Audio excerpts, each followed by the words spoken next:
আসসালামু আলাইকুম। আমি এখন বানাবো খুব সহজ কিন্তু দারুণ মজার একটা চিকেন ফ্রাই। এটা হচ্ছে হায়দ্রাবাদি চিকেন ফ্রাই। এটা এমনিও খাওয়া যায়, রুটি পরোটার সাথেও খাইতে অসাধারণ। তৈরি করা খুব সোজা, তো আসেন দেখি শুরু করা যাক। আমি এখানে একটা মুরগি ছোট ছোট টুকরা করে কেটে নিচ্ছি। এখানে প্রায় বোধহয় 600-650 গ্রাম আছে। 1 কেজির একটা মুরগি নিছিলাম। গলা টলা সবগুলো ফেলার পরে মাংস যা আছে ছোট ছোট টুকরা করে কেটে নিচ্ছি। 600-650 গ্রাম হতে পারে। এর মধ্যে আমি একটু পানি দিব, দিয়ে এটা কিন্তু ব্রয়লার মুরগি, এর সাথে 1 টেবিল চামচ ভিনেগার দিব, দিয়ে এইটাকে একটু এই যে দেখেন দিলেই পানিটা ঘোলা হয়ে গেল। এতে মুরগির একটা বাজে গন্ধ থাকে, সেই গন্ধটা চলে যায়। 2-3 মিনিট আমি এইভাবে এটার সাথে মধ্যে ভিজায় রেখে তারপরে এইটাকে আমি ভালো মতো ধুয়ে ফেলবো নর্মাল পানি দিয়ে। বার 2-1 ধুয়ে ফেলবো যাতে ভিনেগারের গন্ধটা চলে যায়। 5 মিনিট রেখে আমি এটাকে ভালো করে ধুয়ে নিলাম। এখন এর মধ্যে আমি কিছু মশলা মিশাবো।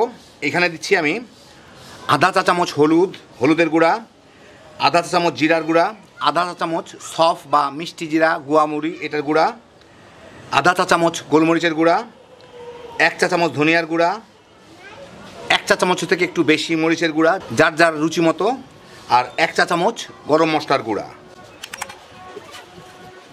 4-5টা কাঁচামরিচ কুচি কুচি করা, 1 টেবিল চামচ আদা রসুন বাটা, 2 টেবিল চামচ টক দই, 1টা লেবুর রস, 1 পিস না, ছোট সাইজের একটা লেবুর আস্তটাই পুরাটার রস,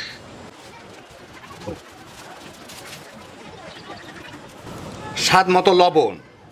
এর মধ্যে আরেকটা জিনিস দেওয়ার কথা, সেটা হচ্ছে কারি পাতা।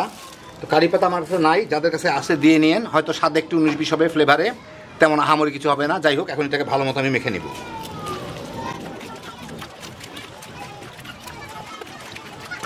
ভালো মতো মাখা হয়ে গেল।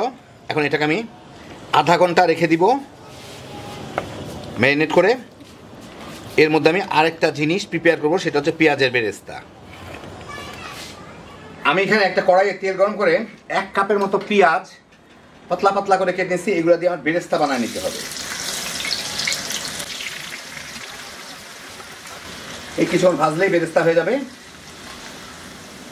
পেঁয়াজ বেরেস্তা করার সময় এটা কিন্তু নাড়ার উপরে রাখতে হবে, কারণ পেঁয়াজটা এই যে দেখেন বাদামি হওয়া শুরু করতে, এখন খুব দ্রুত কিন্তু পাশেরগুলা বাদামি হতে থাকবে।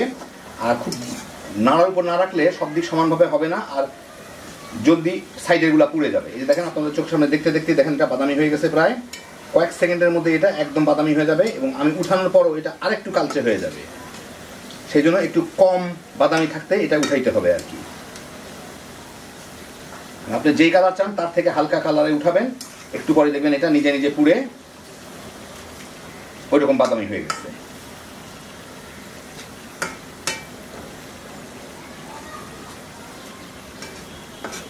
আর যদি সাথে সাথে ব্যবহার করতে চান তাহলে হাই ফ্লেমে ভাজবেন, আর যদি এটা সংরক্ষণ করে রাখতে চান তাহলে মিডিয়াম ফ্লেমে ভাজবেন, যাতে ভিতরে কোনো কাঁচা অংশ না থাকে, জলীয় অংশ না থাকে। তাইলে আপনি অনেক দিন রেখে দিতে পারবেন। আর সাথে সাথে ব্যবহার করতে হলে হাই ফ্লেমে ভেজে নেবেন, উপরটা বাদামি হয়ে গেল। এই যে আপনাদের সাথে কথা বলতে বলতে এটা বাদামি হয়ে গেলে এটা আরও বাদামি হয়ে যাবে। এখনই আমি এটাকে তুলে ফেলি। তুলে ফেলার সময় এটাকে উঠায় একটু চাপ দিয়ে, ভিতরে প্রচুর তেল থাকে, এটা এই তেলটাকে ফেলে দিতে হবে। এই যে ভিতরে প্রচুর তেল থাকে, আপনারা হয়তো বুঝতে পারতেছেন, এর থেকে প্রচুর তেল পড়তেছে। আর যদি সংরক্ষণ করে রাখতে চান, এই তেলটা ফেলার পরে এটাকে আবার ছড়াই দিবেন কোনো কিছুর উপরে, তাহলে এটা ঠান্ডা হয়ে যাবে, নাহলে দলা পেকে থাকবে। আর এই যে তেলটা বেঁচে গেল, যেহেতু এই তেলটা আমি ধোয়া উঠাই নাই, মানে ধোয়া উঠানোর মতো গরম করি নাই, এই তেলটা আপনার যে কোনো মাংস জাতীয় খাওয়া রান্নায় ব্যবহার করতে পারবেন। খুব ভালো ফ্লেভার আসে এটার থেকে। এটা ফেলে দেওয়ার কিছু নাই, নষ্টও হয় নাই, কিছুই হয় নাই। আধা ঘন্টা পরে আমি এই পেঁয়াজগুলো যে বেরেস্তা করে নিলাম, এই পেঁয়াজগুলোকে আমি একটু বেরেস্তাগুলোকে এইভাবে গুঁড়া গুঁড়া করে দিব।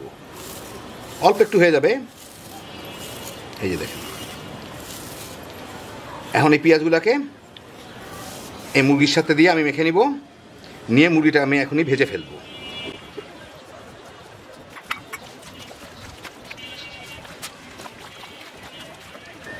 ভালো মতো মেখে নিলাম, এখন এটাকে আমি ভেজে ফেলবো।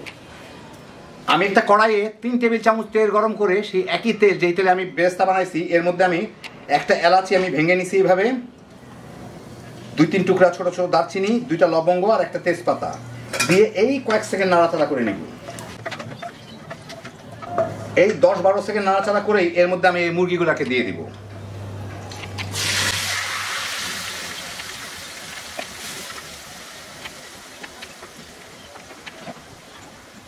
এখন আমি এটাকে এই তেলের মধ্যে ভুনে নিব। আমি মিডিয়াম আঁচে এখন রান্না করতেছি। একটু পরে মুরগিটা পানি ছেড়ে দিবে, এর মধ্যে আমার ভাজতে হবে। এইটাকে পানি দিয়ে রান্না করার কিছু নাই, এই মুরগির রসে কিন্তু মুরগিটাকে আমার ভেজে নিতে হবে। 4-5 মিনিটের মধ্যে মাঝারি আঁচে রান্না করলে দেখেন মুরগি থেকে পানি ছেড়ে দিছে। খুব একটা নাড়ানাড়ির দরকার নাই, একটু অপেক্ষা করলে পানিটা ছেড়ে দিবে। আর কারো যদি মুরগিটা একটু ড্রাই হয়ে যায়, পানি না ছাড়ে অল্প একটু সময়ের জন্য ঢেকে দিতে পারেন। যাই হোক, পানি মুরগি ছাড়বেই।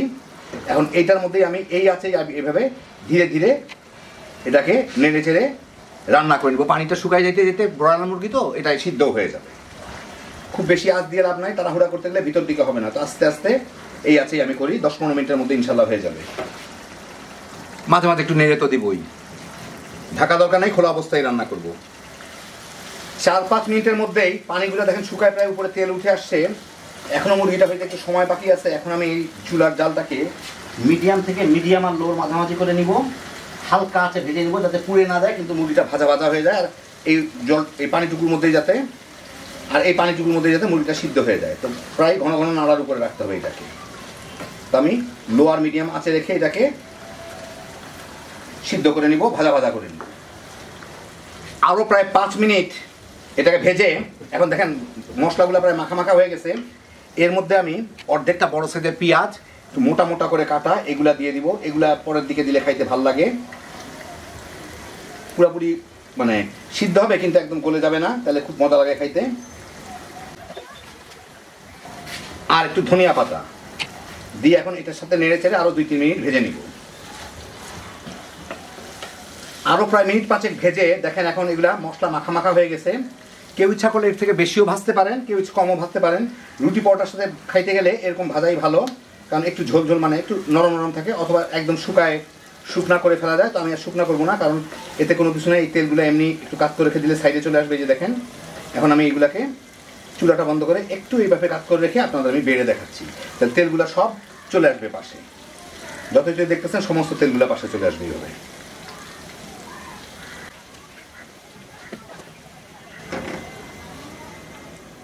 তো এই দেখেন হয়ে গেল আমার দারুণ মজার হায়দ্রাবাদি চিকেন ফ্রাই। এটা সাধারণত রাস্তার পাশে স্ট্রিট ফুড হিসাবে বিক্রি হয়। একটু লেবুর রস দিয়ে খাইতে অসাধারণ স্বাদ। এমনিও খাইতে পারেন, কিংবা রুটি পরোটার সাথেও খেয়ে ফেলতে পারেন, ভাত পোলাওর সাথেও বোধহয় খাওয়া যায়। ভেজালে কিছু নাই, একবারে মশলাটা মাখায় ম্যারিনেট করে তারপর ভেজে নিলে হইল। খুব সহজে তৈরি, বাচ্চা বড় সবাই তামা তামা করে খেয়ে ফেলাইতে পারবেন। হ্যাপি জোশের একটা আইটেম। আল্লাহ আপনাদের সবাইকে ভালো রাখুন, সুস্থ রাখুন, নিরাপদে রাখুন। ইনশাল্লাহ বেঁচে থাকলে আবার দেখা হবে। আল্লাহ হাফিজ।